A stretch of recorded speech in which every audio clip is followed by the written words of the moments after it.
Hello. Today I'm here to give you a quick tip about procrastination. So, procrastination is here to serve you.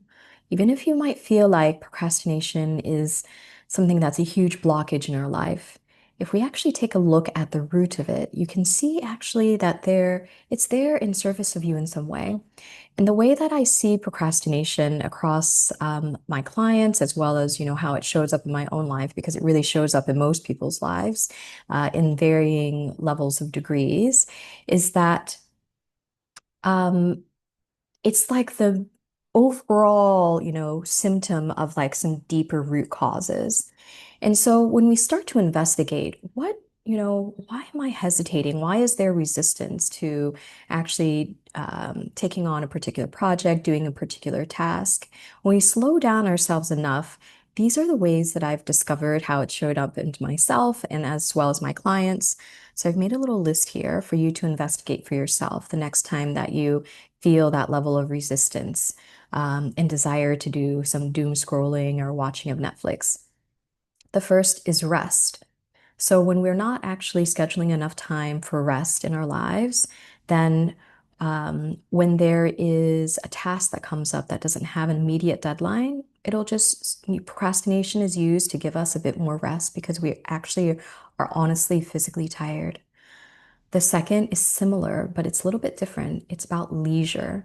So, if we are not scheduling time to have fun and enjoy ourselves in life, then also, it'll be a moment where we decide, okay, this is not due right now. I have an extra hour. I could actually, again, look at Netflix or do something else that, is more enjoyable. And so it's about not scheduling enough leisure time in our life where, we need to have some fun as well too. Um, the third one is around overwhelm. And this is when we feel some level of fear. The task is like, feels really hard. It feels like it's going to take forever.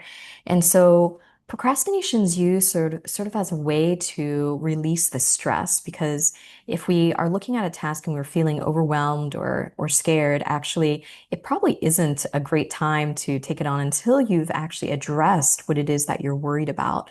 So when you're feeling that sense of overwhelm, it might be helpful to actually write down what is it that's happening right now? Am I feeling like this is going to take, too long to complete this task? Am I feeling like this is too hard? I don't have the skills to do it. And actually just pausing long enough to meet that part of ourselves and getting some more insight about what's happening can be really helpful to move through it.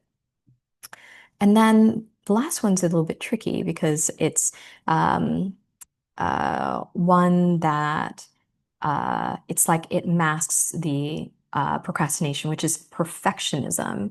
So sometimes, we procrastinate because we want to get something perfect. And it can, in our minds, there's a part of us that says, we do high quality work. It needs to be, we need to show up in a particular way. This deliverable needs to come out. Um, at a certain level of quality that actually is a bit fictional in our mind, like, perfectionism um, is a goal that's hard to reach because you can never reach it. Nothing is ever perfect enough. And so you can go into a very vicious loop and cycle. So procrastination in some ways masks, what's underneath, which is perfectionism. So those four are sort of like the main ways that I've seen it show up both in myself and my clients.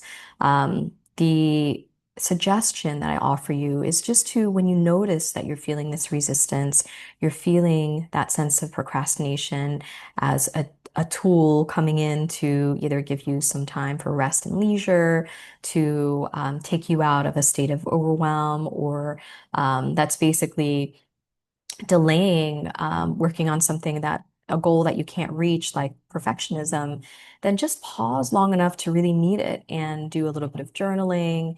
And when you can actually see it and use sort of these indicators, a little bit like a dashboard, if you look at procrastination as a Swiss Army knife, so this multi-tool and figure out what tool is it using right now? You know, what is it trying to offer me right now? Then you can take some steps to actually address the root cause rather than trying to just simply, push through it, I'll speak for myself, shame myself through it, say that I'm not disciplined, and use that as a tool to keep moving forward. Let me know how it goes for you. I'd love to hear your experience with this practice. All right, take care. Have a good day.